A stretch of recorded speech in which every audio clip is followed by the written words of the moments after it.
Hola, ¿cómo se encuentran? Mi nombre es Santiago Vaca y hoy les vamos a mostrar la reseña del libro Una y Mil Guerras. Este libro fue escrito por Juan Torres Mantilla, fue lanzado en el año 2018 y es parte de la editorial San Pablo. Es una obra que va dirigida a adolescentes y adultos, donde narra la historia de un padre con su hija en medio de la guerra de Irak, donde esta joven llamada Verónica va a partir a un viaje asombroso, a vivir en directo la guerra de Irak. Allí tendrá reencuentros y pérdidas, volverá a vivir con su padre y conocerá personas que cambiarán su vida. Aquí se nos planta un problema. ¿De qué manera el contenido de la obra Una y Mil Guerras refleja algunas características del realismo literario, teniendo en cuenta que no es una obra propiamente realista, en comparación con el lenguaje cinematográfico y el ámbito subjetivo? Primero que todo, el realismo literario es un movimiento artístico que se da en Europa durante la segunda mitad del siglo XIX.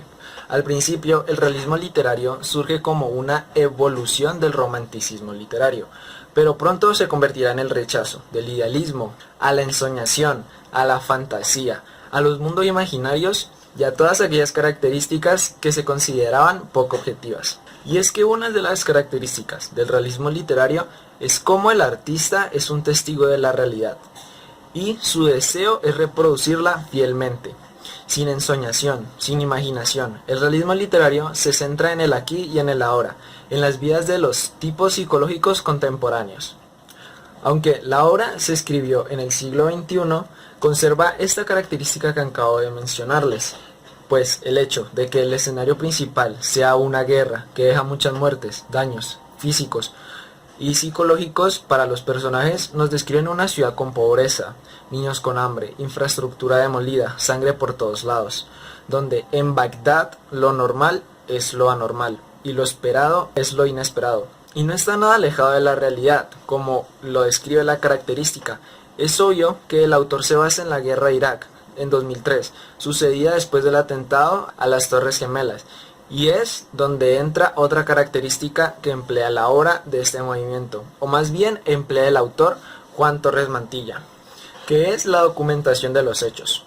Conoce todo lo sucedido antes, durante y después del conflicto, para ubicar y narrar su historia de una forma real y cómoda, que no se siente forzada y fluye a través que vamos leyendo la obra. Otra característica de este realismo literario y que emplea la obra es el reflejo de la sociedad y los tipos de la época. En estos años la guerra se torna algo normal para las personas, pero es más normal aún las familias funcionales, como lo es la de Adriano, separada de su mujer y que se marcha de su país al Medio Oriente, dejando a su hija sin ninguna protección y sola con una madre detestable e insoportable. Nos muestran a un adolescente promedio, con cabello pintado, piercings, un novio drogadicto, delirios suicidas y un gran conflicto con su madre al querer ser libre y este se lo impide. Ok, ahora vamos a ver qué relación ocurre entre la obra El realismo literario y la película presentada. Bueno, la película que les vamos a reseñar se llama Inquebrantable.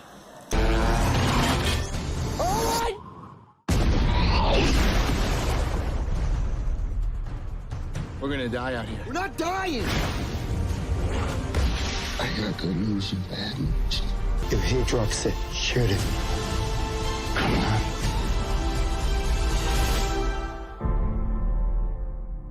Es una película producida y dirigida por Angelina Jolie. Está protagonizada por Jack O'Connell, Miyavi, Gareth Hedlund y Donald Gleeson. La película se basa en el libro del mismo nombre de 2010, Inquebrantable, una historia de supervivencia, fortaleza y redención durante la Segunda Guerra Mundial. Fue escrito por Laura Hillenbrand, en el cual la escritora narra la vida del atleta olímpico Luis Zamperini. Es una película estadounidense que se estrenó el 25 de diciembre de 2014. Su género es el drama y el conflicto bélico.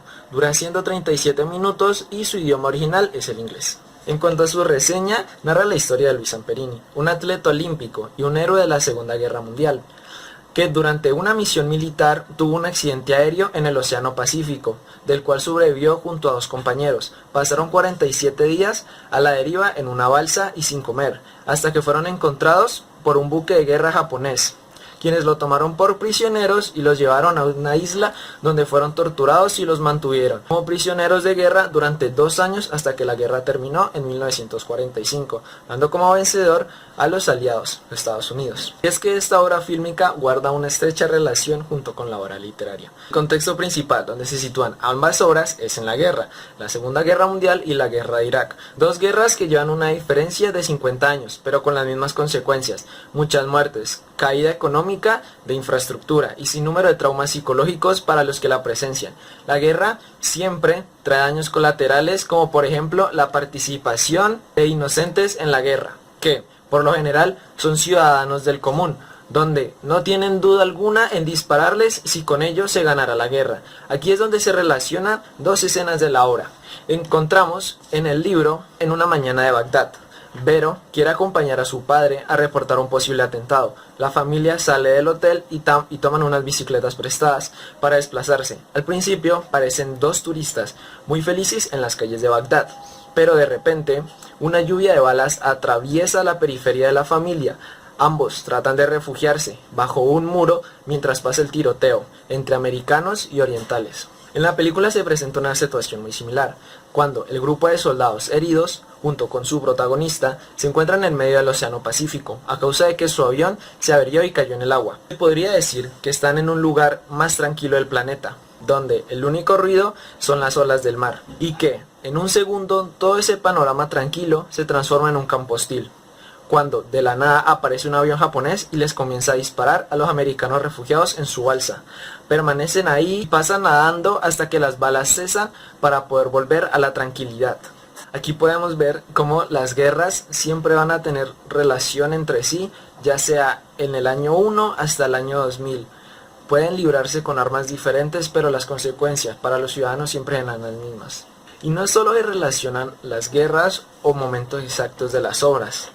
También ambas obras pueden llegar a tocar nuestro corazón y llegarnos a sentir identificados con alguno de los personajes o escenas que se muestran. Creo que no solo soy el único que logra identificarse con Vero. Muchos adolescentes pueden generar empatía con ella. Todos en esa edad queremos decir lo que pensamos, hacer lo que queramos, pero nuestros padres son nuestro ancla a la realidad. Ahí es cuando vemos muy lejos el día de pintarnos el cabello de los colores más llamativos que encontremos, el tatuarnos por todo el cuerpo, ponernos piercings y perforaciones donde queramos, y probar las sustancias que tanto dicen que no se pueden. Estos factores mal vistos por la sociedad son los que los adolescentes realizan como protesta a esta misma, a decir, mira cómo no hago caso a lo que tú me estás diciendo. Ahí es donde nos sentimos invencibles. Por eso Vero refleja esa valentía de igualarse a los adultos y decir lo que piensa sin una pizca de diplomacia, de mostrar su cuerpo como ella quiere y no como la sociedad espera que lo haga, de actuar impulsivamente como lo haría un adolescente de su edad y sobre todo superar esa tristeza y dolor a la que le dedicó su intento de suicidio, pero que superó al volver a reunirse con su padre que ama mucho en Bagdad. Muchas gracias.